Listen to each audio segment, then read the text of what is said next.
Nang nilalakad ko'y puno ng Dalawang mukha ng isang puso. ang panahon Part 9. The Finale. hindi kaya The Unspoken Truth. ng dilim.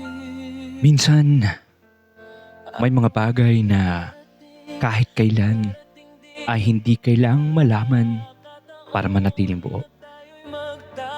Sa gabing ito, malalaman namin kung gaano kahalaga ang presensya, pangunawa at katahimikan. Ito ang kwento ni Clyde. Ang gabi kung kailan nananatiling lihim ang mga hindi nasabi. Ako si Clyde.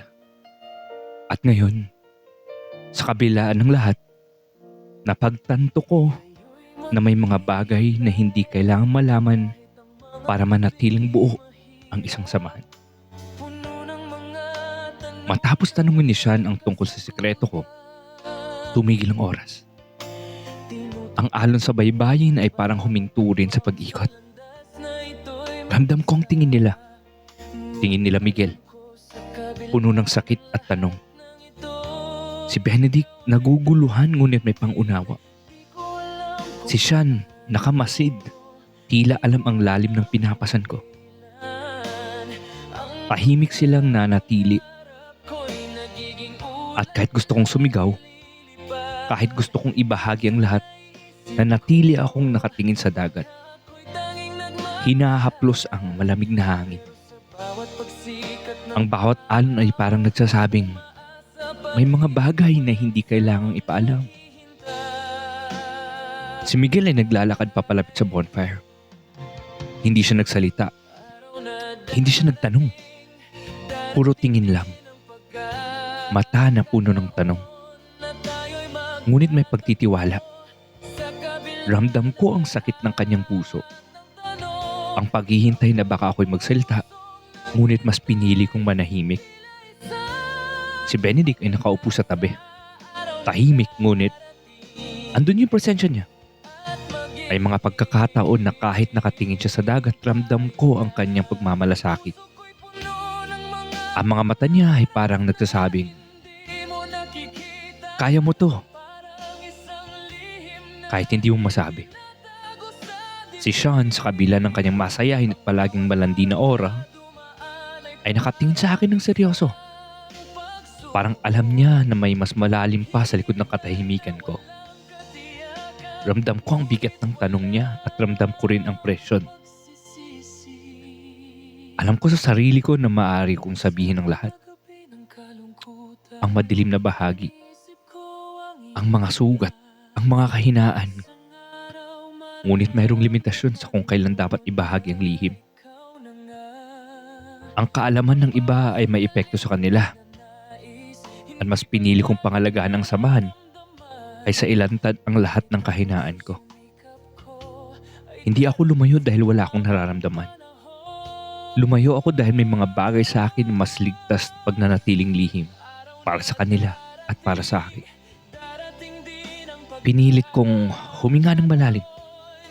Iniisip ang bawat detalye. Paano ko harapin ang gabing ito? Paano ko ipapakita na kahit may pinapasan ako, hindi ko hahayaang masira ang samahan namin? Habang papalapit ang gabi, nagbiro si Sean tungkol sa lumang prank niya. Tumawa lang si Miguel, pati na rin si Benedict. At yung simpleng mga tawang yun ay parang pahinga mula sa bigat ng lahat ng pinapasan namin. Nagtatawanan ng lahat. Nakaramdam ako ng kakaibang kaginhawaan. Hindi naman kailangan ng romantikong tagpo. Hindi naman kailangan ng mga sagot sa lahat ng tanong. Ang simpleng pagtawa, may maliliit na gestures. Yun ang nagpapatibay ng samahan namin. Habang naglalakad ako sa tabi ng dagat, naramdaman ko ang malamig na hangin sa balat ko. Ang tunog ng along, ang liwanag ng bonfire na naglalaro sa mata ng bawat isa. Ang mundo sa paligid ko ay tila huminto. At para sa unang beses sa mahabang panahon, ramdam kong katahimikan. Hindi dahil ako'y nawawala. kundi dahil nasa tamang lugar ako. Sa isip ni Clyde, mahal ko si Miguel. Mahal ko rin ang bawat isa sa kanila. Sa kanila, sa sarili lang paraan. Pero handa akong manatili bilang kaibigan kahit hindi nila malaman ang lahat. Pinanood ko silang lahat. Si Miguel na tahimik ngunit puno ng pagmamalasakit. Si Benedict na nakangiti pero may bigat sa mga mata. Si Sean na sa kabila ng biro ay handang magsuporta. Ramdam ko ang katatagan ng samahan namin. Umupo kami sa buhanginan sa paligid ng bonfire. Tahimik ngunit komportable ang bawat isa na may iniisip ngunit ramdam ang pangunawa. Sa isip ni Clyde, salamat sa pagiging andito para sa akin kahit hindi niyo alam ang lahat. Sumagot si Miguel. Hindi mo kailangang sabihin. Sumang-ayon si Benedict. Tama. Sumagot din si Sean. At sabi niya, at palagi kaming magiging andito para sa'yo. At lahat nagsabi, palagi.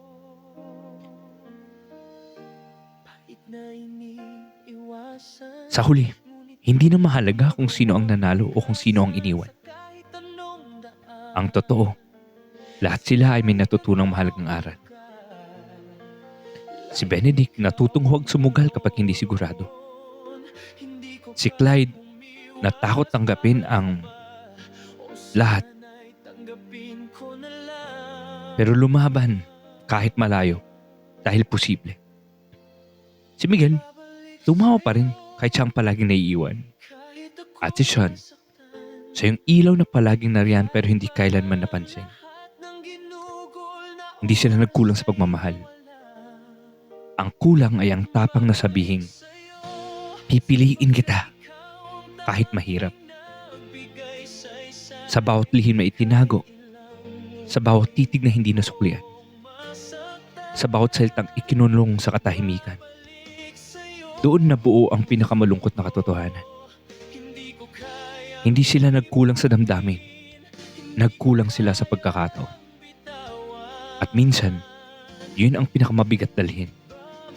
Yung alam mong may kami na pwedeng mangyari pero pinili niyong hindi simulan. Kaya kung may pagkakataon ka ngayon, sabihin mo. Ipaglaban mo. Bago mahuli ang lahat. Maging tulad nila. Isang kwento ng pag-ibig na tinawag na dalawang mukha ng isang puso. Mga salitang walang katapusan.